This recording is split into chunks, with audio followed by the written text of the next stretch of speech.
నమస్తే, welcome to J news bulletin లో ముందుగా హెడ్లైన్ చూద్దాం.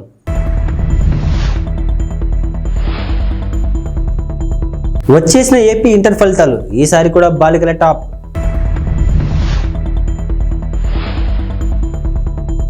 రామేశ్వరం కేఫ్ బాంబు పేలుడు కేసులో ఇద్దరు కీలక నిందితుల అరెస్ట్.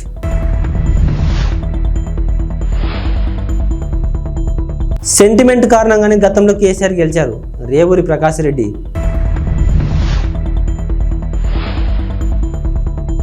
కోర్టులో కవిత 5 రోజులు కస్టడీ కోరిన సిబిఐ.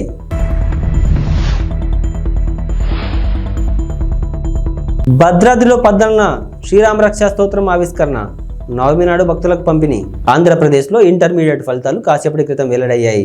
ఉదయం 11 గంటలకు తాడేపల్లిలోని ఇంటర్ బోర్డు కార్యాలయంలో బోర్డు కార్యదర్శి Saurabh Gaur inter first year, second year ఫలితాలను ఒకేసారి విడుదల చేశారు. ఫలితాల్లో ఈసారి కూడా భారీ ఖరీదు పైచేయి సాధించారు. ఫస్ట్ ఇయర్ పరీక్షలను 4 లక్షల మంది విద్యార్థులు రాయగా అందులో 67% మంది, సెకండ్ ఇయర్ పరీక్షలను 3 లక్షల మంది హాజరు కాగా 75% మంది ఉత్తీర్ణత సాధించారు. వొకేషనల్ పరీక్ష రాసిన 35,000 మందిలో 71% పాస్ అయ్యారు. బెంగళూరులోని రామేశ్వరం కేఫ్లో మార్చి 1న పేలుడుకు పాల్పడిన కీలక నిందితుడు ముస్తాబీర్ హుస్సేన్ సాజిబ్ను జాతీయ దర్యాప్తు సంస్థ శుక్రవారం అరెస్టు చేసింది. అతనితో పాటు సూత్రధారి అబ్దుల్ మతీన్ తాహాన్ కూడా ఎన్ఐఏ అదుపులోకి తీసుకుంది. కర్ణాటకలో 12, తమిళనాడులో 5, ఉత్తరప్రదేశ్లో ఒక చోట ఇలా 3 రాష్ట్రాల్లోని 18 ప్రాంతాల్లో తనిఖీల అనంతరం నిందితులను అదుపులోకి తీసుకున్నట్లు ఎన్ఐఏ అధికార ప్రతినిధి ఒకరు తెలిపారు. అలాగే పేలుడుకు పాల్పడిన వ్యక్తికి స్థానికంగా సహకరించిన ముజమ్మిల్ షరీఫ్ను కూడా దర్యాప్తు సంస్థ అరెస్టు చేసింది. షరీఫ్, హుస్సేన్, తాహా ఈ ముగ్గురు ఐఎస్ఐ మాడ్యూల్స్తో సంబంధం కలిగి ఉన్నట్లు ఎన్ఐఏ వర్గాలు వెల్లడించాయి. గతేడాది నవంబర్లో నమోదైన మంగళూరు కుక్కర్ పేలుడు కేసుతో పాటు శివమొగ్గ గ్రాఫిటీ కేసులోనూ వీరి ప్రమేయం ఉన్నట్లు నివేదికలు పేర్కొన్నాయి. తెలంగాణ ప్రజల సెంటిమెంట్ను ఉపయోగించుకునే బీఆర్ఎస్ అధినేత కేసీఆర్ 2 సార్లు అధికారంలోకి వచ్చారని కాంగ్రెస్ నేత రేవూరి ప్రకాష్ రెడ్డి అన్నారు. బీఆర్ఎస్ ప్రభుత్వ హయాంలో 8,000కు పైగా రైతుల ఆత్మహత్యలు జరిగాయని చెప్పారు.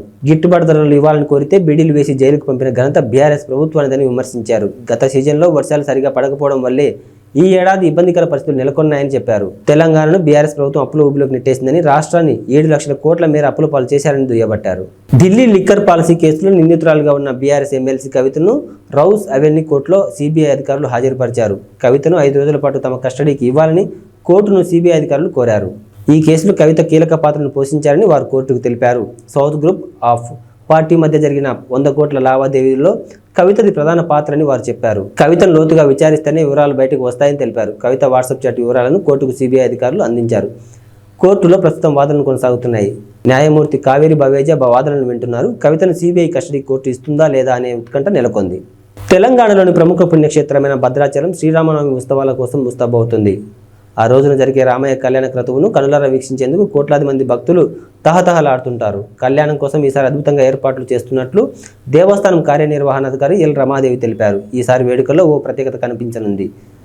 గ్యాలరీలో కూర్చొని కళ్యాణాన్ని వీక్షించే వేలాది మంది భక్తులకు ప్రముఖ రచయిత, శ్రీశైల దేవస్థానం పూర్వ ప్రత్యేక సలహాదారు పురాణపండ శ్రీనివాస్ రచించిన శ్రీరామ రక్షా స్తోత్రం గ్రంథాన్ని పంపిణీ చేయనున్నారు. భద్రాద్రిలో బ్రహ్మోత్సవాలు గతంలో టాలీవుడ్ నిర్మాణ సంస్థ వారాహి చలనచిత్రం అధినేత సాయి కొర్రాపాటి సమర్పించిన అఖండ గ్రంథాలను రచించింది కూడా శ్రీనివాస్ కావడం గమనార్హం. ఇక తాజా గ్రంథమైన శ్రీరామ రక్షా స్తోత్రం పుస్తకాన్ని టాలీవుడ్ ప్రముఖ దర్శకుడు ఎస్ఎస్ రాజమౌళి, ఎంఎం కీరవాణి, సాయి కొర్రాపాటి సమర్పిస్తున్నారు. ఈ సందర్భంగా వారికి పురాణపండ శ్రీనివాస్ కృతజ్ఞతలు తెలిపారు. కాగా ఈ మహిమోపిత శ్రీరామ రక్షా స్తోత్రం గ్రంథాన్ని ఎల్లుండి ఆలయ ఈవో రమాదేవి ఆవిష్కరిస్తారు. ఉండిలో రఘురామకృష్ణంరాజుకు సీటు కేటాయిస్తున్నారన్న ప్రచారంతో అసమ్మతి పెరుగుతుంది. పశ్చిమ గోదావరి జిల్లా భీమవరం తోట సీతారామలక్ష్మి ఇంటిని తెలుగుదేశం పార్టీ నాయకులు, కార్యకర్తలు ముట్టడించారు. ఈ సందర్భంగా టీడీపీ కార్యకర్తలు భారీగా చేరుకున్నారు. మంత్రి రామరాజుకు న్యాయం చేయాలంటూ భారీ ఎత్తున నినాదాలు చేశారు. రావడంతో అందరూ కూడా చాలా మనస్తాపం చెంది ఈ రోజున మరి ఇక్కడ రావడం జరిగింది. ఎందుకంటే ఒక ఎమ్మెల్యేగా పనిచేసి ప్రజల్లో ఉన్న మనిషికి మళ్ళీ ఆ స్థానం లేదంటే ఎవరికైనా బాధ కలగటం సహజం. అదే పరిస్థితి ఈ రోజున మన కార్యకర్తల్లో కానీ నాయకుల్లో కానీ కనపడుతున్న ఉండి నియోజకవర్గం నుంచి చాలా పెద్ద ఎత్తున ఇక్కడ రావడం జరిగింది. మీరందరూ ఎవరో కూడా ఆందోళన చెందొద్దు. తెలుగుదేశం అంటే ఒక కమిట్మెంట్ గల పార్టీ, క్రమశిక్షణ గల పార్టీ. మన జాతీయ అధ్యక్షుడు నారా చంద్రబాబు నాయుడు గారు ప్రతి ఒక్కరికి కూడా న్యాయం చేసే విధంగా మరి అధికారం ఉన్నా లేకపోయినా ఒక పోరాడే మనిషి మన చంద్రబాబు నాయుడు గారు. ఈ విధంగా మరి మీరు ఇచ్చిన రిప్రజెంటేషన్ ఏదైతే ఉందో మీరెవరో అందరూ కూడా ఆందోళన చెంది ఈ విషయం మీద ఎవరైతే ఇబ్బంది పడుతున్నారో ఎన్ని కూడా నేను మన చంద్రబాబు నాయుడు గారి దృష్టికి తీసుకెళ్ళడం జరుగుతుంది. అలాగే మన తప్పనిసరిగా మనకి న్యాయం మేము ఉండి కాన్స్టిట్యున్సీకి న్యాయం జరుగుద్ది అని నేను తప్పనిసరిగా మీకు ఎందుకంటే చంద్రబాబు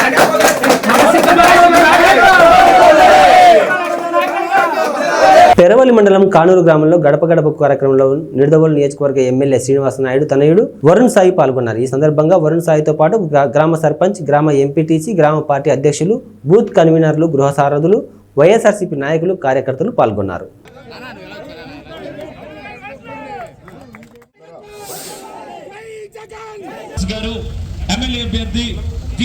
ఈరోజు మీ ముందుకి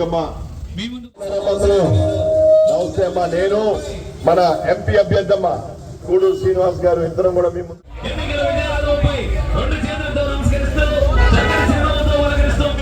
పథకాలు, అదేవిధంగా వాలంటీర్ వ్యవస్థ, సచివాలయ వ్యవస్థ అన్ని కూడా వెరీ గుడ్ థ్యాంక్ యూ అమ్మా. బాగున్నారా అమ్మా? మీ దీవెనతో మళ్ళీ తప్పకుండా గెలిచి మీ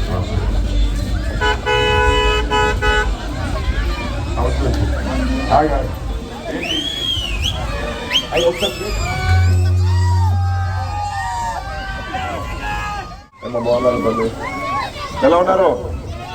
ఎంపీ ఎమ్మెల్యేగా గెలిచి వచ్చి ఈ పనులన్నీ పూర్తి చేస్తామమ్మా.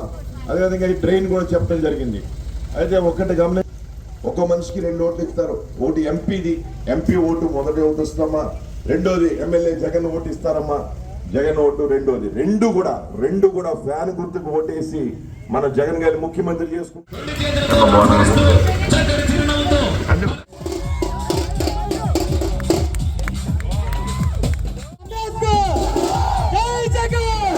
పశ్చిమ గోదావరి జిల్లాలో గతంలో నిర్వహించిన వారాహి యాత్రలో తణుకు టికెట్ విడివాడ రామచంద్రరావుకి పవన్ కళ్యాణ్ ప్రకటించారు. అయితే పొత్తులో భాగంగా తణుకు టికెట్ను టీడీపీ అభ్యర్థికి ప్రకటించిన వైనం అక్కడ చోటు చేసుకుంది. వారాహి యాత్రలో ప్రకటించిన మొదటి టికెట్ తణుకు అభ్యర్థి విడివాడకి ఇవ్వాలంటూ నిరసన తెలిపారు. పవన్ ఇచ్చిన మాటకు విలువ లేదా అంటూ ప్లకార్డులతో నిరసన తెలిపారు. సభాస్థలం వద్ద నిరసన పోలీసుల జోక్యంతో శాంతియుత వాతావరణం నెలకొంది.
కడప జిల్లా బద్వేల్ నియోజకవర్గంలో జరగబోయే ఎన్నికల్లో బీజేపీ అభ్యర్థి బొజ్జ రోషన్ విజయం సాధిస్తారని జిల్లా ఉపాధ్యక్షులు తిప్పలూరు రామసుబ్బారెడ్డి, బీజేపీ జిల్లా ప్రధాన కార్యదర్శి ఉట్టి శ్రీనివాసులు పేర్కొన్నారు.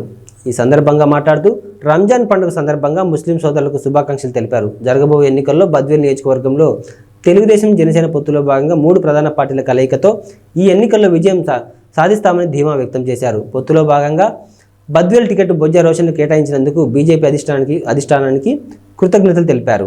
రాష్ట్రంలో తెలుగుదేశం మెజార్టీ సీట్లు సాధించి అధికారం ఏర్పాటు చేస్తుందని, కేంద్రంలో మోడీ ఆధ్వర్యంలో మరోమారు బీజేపీ అధికారం చేపడుతుందని వారన్నారు.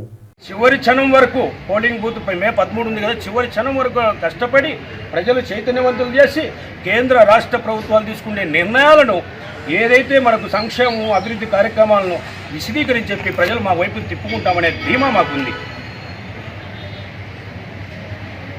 పార్టీలు కూడా కొంచెము భారతీయ జనతా పార్టీకి, జనసేన పార్టీకి కొంచెం సంఖ్యాబలం తక్కువ ఉంది నియోజకవర్గంలో. ఇది మీకు అందరికీ తెలిసిందే. ఎందుకంటే ప్రధాన ఏదైతే జిల్లా జనరల్ సెక్రటరీలు, మండల పార్టీ అధ్యక్షులు, మండల బూత్ లెవెల్ కమిటీలు ఉన్నాయి, కానీ సంఖ్యాబలం తెలుగుదేశం కన్నా మాకు తక్కువే ఉంది ప్రజెంట్ ఉండే సిచ్యువేషన్లో. కాకపోతే వారు కూడా మా మిత్రులే కదా, వాళ్ళు మేము అందరం కలిసి సూపర్గా మేము ప్రచారం చేసుకుంటూ పోతున్నాం. అందరికీ ఎక్కడ కూడా మాకు విభేదాలు కానీ ఎలాంటివి కూడా లేవు. ఇది చాలా సంతోషకరం. బద్వేలు నియోజకవర్గానికి శుభ పరిణామం. రైల్వే కోడూరు మండలం రెడ్డివారిపల్లి పంచాయతీ గాంధీనగర్ గుండాలపల్లి సింగిరివారిపల్లి నందు రైల్వే కోడూరు కూటమి ఎమ్మెల్యే అభ్యర్థి అరవ పలువురు నాయకులు కలిసి ఇంటింటి ప్రచారం నిర్వహించారు. ఈ సందర్భంగా ప్రజలకు బాబు పథకాల గురించి క్షుణ్ణంగా వివరించి చెప్పారు. ఈ కార్యక్రమంలో నాయకులు కార్యకర్తలు పాల్గొన్నారు. MP sir Kiran Kumar sir, ఆయన గుర్తు చూసి కమలం గుర్తు, ఈ రెండు మీరు ఓటేస్తే చంద్రబాబు నాయుడు సీఎం అవుతారు. ఆయన వెంటనే మీ ఇంటికి ప్రతి సంవత్సరం 3 సిలిండర్లు ఫ్రీ వస్తాయి. చదువుకునే పిల్లలు ఉంటే 2 నెలలకు 30,000 వస్తుంది, 3 ఉంటే 45,000 వస్తుంది. పెద్దవాళ్ళు ఎవరు ఉన్నారా ఇంట్లో మీదేనా? మీకు ఆమెకి అక్కడికి అయితే ప్రతి నెల 500 రూపాయలు ఆ అకౌంట్లో పడుతుంది ప్రతి మహిళకి. చూసి గ్లాస్ గుర్తున్నా MP sir Kiran Kumar sir, ఆయన గుర్తు చూసి కమలం గుర్తు, ఈ రెండు మీరు ఓటేస్తే చంద్రబాబు నాయుడు సీఎం అవుతారు. ఆయన వెంటనే మీ ఇంటికి ప్రతి సంవత్సరం 3 సిలిండర్లు ఫ్రీ వస్తాయి. చదువుకునే పిల్లలు ఉంటే 2 నెలలకు 30,000 వస్తుంది, 3 ఉంటే 45,000 వస్తుంది. పెద్దవాళ్ళు ఎవరు ఉన్నారా ఇంట్లో మీదేనా? మీకు ఆమెకి అక్కడికి అయితే ప్రతి నెల 500 రూపాయలు ఆ అకౌంట్లో పడుతుంది ప్రతి మహిళకి. నేను రైల్వే కోర్టు జనసేన అభ్యర్థిగా పోటీ చేశాను. నా గుర్తు చూసి గ్యాస్ గుర్తుమా. కిరణ్ కుమార్ సార్ ఎంపీగా పోటీ చేస్తున్నాడు. నేను గుర్తు చూసి కమలం గుర్తు, ఈ రెండింటికి ఓటేస్తే మన చంద్రబాబు సీఎం అవుతారు. ఆయన వెంటనే ప్రతి సంవత్సరం మీకు 3 సిలిండర్లు ఫ్రీ వస్తాయి. ఇంట్లో పెద్దవాళ్ళు ఎవరైనా ఉంటే 3,000 పెన్షన్ వస్తాయి. ఎడ్యుకేషన్ చదువుకున్న వాళ్ళ పిల్లలు ఎవరైనా ఉంటే ప్రతి సంవత్సరం 5,000 వస్తాయి కదా. ఎంతమంది ఉంటే అంతమందికి 5,000 లెక్కన మీ అకౌంట్లో పట్టుకోవడం. తప్పకుండా గ్యాస్ కలిగి కమలం గుర్తు. జై జనసేన.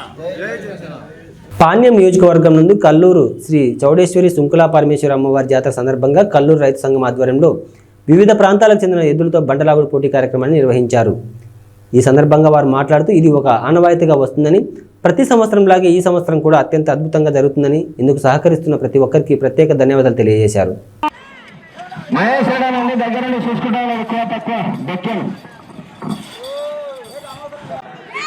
అన్నదాత రామరెడ్డి తాత సంస్థాన్ అందరూ కూడా ప్రత్యేకంగా ధన్యవాదాలు.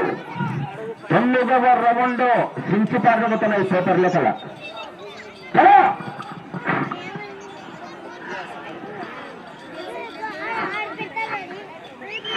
50 మళ్ళీ కిందనే 45 మొత్తం కొట్టాలని పెట్టినాడు. మళ్ళీ 7 వస్తుంది 95 కొట్టాడు స్టార్ట్.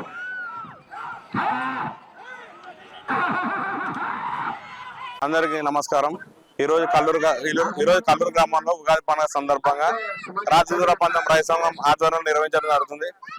ఇందుకు సహకరిస్తున్న దాతలకు కీర్తిశేషులు ఈశ్వరప్ప గారి కుమారులు బి పవన్ గారికి, సాగర్ గారికి, 2వ బహుమతి బెక్కం ఐశ్వర్య రైతు సంఘం అధ్యక్షులకి, మరియు 3వ బహుమతి బిద్రకోట మొనప్ప గారికి, 4వ బహుమతి దొగురు రాముడు గారికి, 5వ బహుమతి మాణిక్ భాష గారికి, 6వ బహుమతి మద్లేడి గారికి మా హృదయపూర్వక ధన్యవాదాలు. అలాగే ఈ రోజు జరిగే కార్యక్రమాన్ని రైతులు మరియు గ్రామ ప్రజలందరూ దిగ్విజయంగా పూర్తి చేయాలని నా మనస్ఫూర్తిగా కోరుతున్నాను. రాబోయే రోజుల్లో మంచి వర్షాలు కురిసి రైతులు పాడి పనులతో సుభిక్షంగా ఉండాలని నా మనస్ఫూర్తిగా కోరుతున్నాను.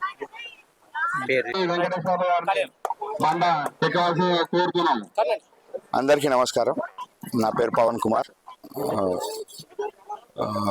కల్లూరు సుంకులా పరమేశ్వరి మరియు చౌడేశ్వరి దేవి ఉత్సవాల సందర్భంగా గత 40 సంవత్సరాలుగా కల్లూరులో ఈ బండలాగుడు పంద్యాలు నిర్వహించడం జరుగుతుంది. ఇంతకుముందు గిరిక పందాలు పెట్టేవారు పూర్వము. తర్వాత రాను కాలక్రమేణా అది బండలాగుడు ప్రోగ్రాంగా మారిపోయింది. దీన్ని మా నాన్నగారి శ్రీ పి ఈశ్వరప్ప గారు 40 సంవత్సరాల క్రితం దీన్ని మొదలు పెట్టారు.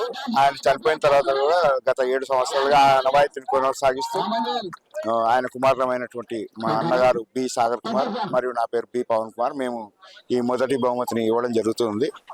ఈ కార్యక్రమాన్ని ఇంత పెద్ద ఎత్తున దీన్ని సక్సెస్ చేసినందుకు మా గ్రామ ప్రజలకు, రైతు సంఘం వారికి, కల్లూరు గ్రామ పెద్దలకు అందరికీ పేరు పేరున ధన్యవాదాలు తెలియజేసుకుంటున్నాము. అంతేకాకుండా ఈ కార్యక్రమానికి అన్నదానము మరియు మా పొద్దున టిఫిన్ కార్యక్రమము ఇదంతా దీనికి సహాయ సహకారాలు అందించినటువంటి శ్రీ అవధూత రామరెడ్డి తాత సంస్థాన్ వారికి ప్రత్యేకంగా ధన్యవాదాలు తెలియజేసుకుంటున్నాం. ఈ కార్యక్రమాన్ని ఇంత పెద్ద ఎత్తున ముందుకు తీసుకెళ్ళడానికి సహకరిస్తున్నటువంటి అందరికీ, అలాగే మీడియా వారికి కూడా స్పెషల్గా ధన్యవాదాలు తెలియజేసుకుంటున్నాం. Thank you. చిరంజీవికి ఈ జగన్ రెడ్డికి పోలిక అని చంద్రబాబు నాయుడు విమర్శించారు. చిరంజీవిని, రాజమౌళిని, ఇతర సినీ హీరోలను ఇంటికి పిలిచి జగన్ రెడ్డి ఎలా అవమానించాడు చూశాం కదా అని అన్నారు. ఇంటికి పిలిపించుకొని చిరంజీవిని, సినిమా ఇండస్ట్రీ పెద్దలని అవమానించాడని చంద్రబాబు గుర్తు చేశాడు. అహంకారం పనికిరాదు. ఒక్క విషయం చెప్తున్నా మీకు, కోనసీమలో చిరంజీవికి జగన్మోహన్ రెడ్డికి కంపారిజన్ ఉందా తమ్ముళ్ళు? కంపారిజన్ ఉందా అని అడుగుతున్నా మిమ్మల్ని, ఉందా అని అడుగుతున్నా. చిరంజీవి కొన్ని సంవత్సరాలుగా చిత్రసీమలో రారాజుగా వెలిగినటువంటి వ్యక్తి. వారి యొక్క కళామ తల్లికి చేసిన సేవలు గుర్తుపెట్టుకొని కేంద్ర ప్రభుత్వం కూడా పద్మ విభూషణ్ ఇచ్చారా లేదా అని మిమ్మల్ని అడుగుతున్నా. అదే మరిగా Rajamouli one of the best director. ఆయన సినిమాలు తీశాడు, బాహుబలి ఇవన్నీ, త్రిబుల్-ఆర్ కూడా మన తీశాడు. ఆయనకు కూడా పద్మభూషణ్ ఇచ్చారు. అలాంటి మహామహుల్ని, సినిమా హీరోల్ని పిలిపించి ఇంటి దగ్గర అవమానం చేసిన విధానం ఒక్కసారి మీరు గుర్తుపెట్టుకోవాలి. నేను 14 సంవత్సరాల ముఖ్యమంత్రిగా ఉన్నా. ఏ నటుడు కూడా నేను అవమానం చేయలా. నటుల్ని గౌరవించిన సంస్కారం మాది. పవన్ కళ్యాణ్ గారి సినిమాలు వస్తే కనీసం సినిమాల్లో ఆడడానికి రేట్లు కూడా ఇవ్వని దుర్మార్గుడు ఈ జగన్మోహన్ రెడ్డి. అంటే మనమందరం ఆయనకు బానిసలు కాబట్టి ఆయనకు ఊడిగం చేస్తే మన సినిమాకు రేట్ ఇస్తాడు. వీళ్ళ అబ్బా సొత్తు, వీళ్ళ నాయన సొత్తు అనుకున్నాడు. అలాంటిది చిరంజీవి గారిని, సినిమా ఇండస్ట్రీ మొత్తాన్ని అవమానం చేసిన వ్యక్తి, అహంకారైనటువంటి వ్యక్తి ఈ దుర్మార్గుడు. కానీ పవన్ కళ్యాణ్ గారిని నేను అభినందిస్తున్నా, బాలకృష్ణని అభినందిస్తున్నా. నీ సినిమాలు ఏమైనా చేసుకో, ఆడగనకపోతే చూసుకుంటాం, నాకు మెరిట్ ఉంటే ఆడతాయని చెప్పిన వ్యక్తులు పవన్ కళ్యాణ్ గారు అని చెప్పి కూడా నేను మీకు తెలియజేస్తున్నా. ఒక సంస్కారం ఉండాలి, కుసంస్కారం మంచిది కాదు. అందుకే మీరు ఆలోచించుకోవాలి. సంస్కారం లేని వాళ్ళు అదే అంటారు పెద్దవాళ్ళు సుభత్ శతకంలో, సునకాన్ని తీసుకుపోయి సింహాసనం పైన కూర్చొని పెడితే దాని బుద్ధి మారదని. అదే జరిగింది రాష్ట్రంలో. జమ్మికుంట ప్రభుత్వ ఆసుపత్రికి జలుబు చేసిందని, వైద్యులు అందుబాటులో లేరని, నిధులు ఉన్నా నిరుపయోగంగా సౌకర్యాలు ఉన్నాయని, దుర్వినియోగంపై విచారణ జరపాలని డిమాండ్ చేశారు. ఈ సందర్భంగా మాట్లాడుతూ జమ్మికుంట ప్రభుత్వం 30 పడకల సామాజిక ఆరోగ్య కేంద్రాన్ని రోగులకు అదనపు సౌకర్యాల దృష్ట్యా గతంలో ఆధునీకరించడం జరిగిందన్నారు. ఇక్కడకు దూర ప్రాంతాల నుండి ఎక్కువగా వస్తుంటారని, అధికారుల పర్యవేక్షణ లోపం మరియు వైద్యుల నిర్లక్ష్యం కారణంగా ఇక్కడ పూర్తిస్థాయి వైద్య సేవలు, సౌకర్యాలు అందుబాటులో లేక రోగులు మరియు వారి బంధువులు ఇబ్బందులు పడుతున్నారని అన్నారు. ముందుగా నేను షేక్ సాబిర్ అలీ, సామాజిక కార్యకర్తగా ఈరోజు జమ్మికుంట ప్రభుత్వ సామాజిక ఆసుపత్రి విషయం లోపల రోగులకు కలుగుతున్నటువంటి అసౌకర్యాల దృష్ట్యా మరియు ఇక్కడ వారికి లభిస్తున్నటువంటి వైద్య విధానం పట్ల మరియు ఈ సందర్భంగా వైద్యులు అవలంబిస్తున్న నిర్లక్ష్య ధోరణి పట్ల నేను ప్రభుత్వానికి గౌరవప్రదమైన మీడియా ద్వారా, జిల్లా ఉన్నతాధికారులకు గౌరవప్రదమైన మీడియా ద్వారా మేము చేస్తున్నటువంటి డిమాండ్ ఏంటి అని అంటే, జమ్మికుంట ప్రభుత్వ సామాజిక ఆసుపత్రిని ఆధునీకరిస్తూ ఈరోజు అన్ని సౌకర్యాలు కల్పించినము, ఇందుకు సరిపడా నిధులను కేటాయిస్తున్నాము అని చెబుతున్నప్పటికీ కూడా ఇక్కడ ఎలాంటి రోగులకు సౌకర్యాలు అందుబాటులో లేవు. మరీ ప్రధానంగా వైద్యులు అన్ని వేళలా అందుబాటులో ఉండడం కోసము వారికి క్వార్టర్స్ నిర్మించినా కూడా వైద్యులు అందులో విధుల్లో ఉండి కూడా లేకపోవని కారణంగా ఈరోజు అత్యవసర వైద్యం కోసము ఇతర ప్రాంతాలకు వెళ్లాల్సినటువంటి పరిస్థితి ఉంది. అదేవిధంగా ఈ ఆసుపత్రికి నిత్యం వందలాది మంది రోగులు దీర్ఘకాలిక వ్యాధులు, అత్యవసర చికిత్స, ప్రసూతికి సంబంధించినటువంటి విషయాల లోపల మరి అదేవిధంగా డయాగ్నోస్టిక్ సంబంధించి సమస్యల గురించి వస్తూ ఉంటుంది. కానీ ఇక్కడ పూర్తి స్థాయి వైద్యం అందుబాటులో లేదు. దీనికి సంబంధించి గతం లోపల ఉన్నతాధికారుల దృష్టికి తీసుకుపోవడం జరిగింది. మరి అదేవిధంగా ఇక్కడ సరైనటువంటి మార్చురీ నిర్వహణ లేదు. పోస్ట్ మార్టం గదిని కనీసము వినియోగించడానికి వీలు లేని రీతిలో ఉపయోగిస్తున్నటువంటి తరుణం లోపల పోస్ట్ మార్టం నిర్వహించడానికి కూడా సరైనటువంటి వైద్యులు అందుబాటులో లేక ఆసుపత్రి బాయ్స్ డ్రెస్సింగ్ బాయ్స్ పైన ఆధారపడాల్సినటువంటి దుస్థితి.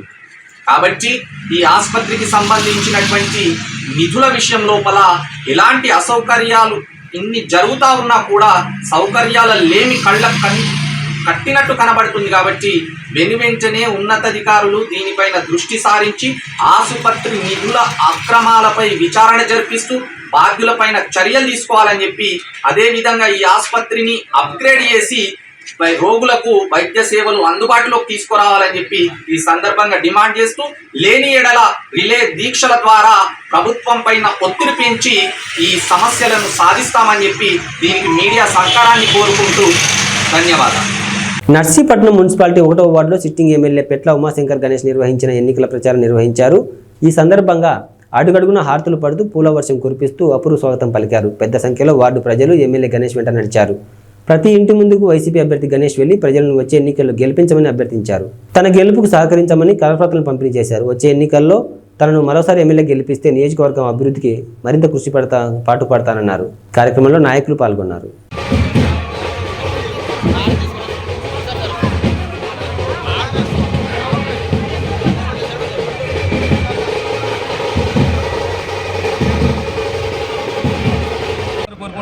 రేపు ఎట్టి బస్సులు కూడా మే 13 జరిగే ఎన్నికల్లో బ్రహ్మాండ మెజార్టీతో ఇక్కడ 30,000 పైగా మెజార్టీతో ఇక్కడ నర్సీపట్నం నియోజక ప్రజలు మరి వైఎస్ఆర్ కాంగ్రెస్ పార్టీ జెండా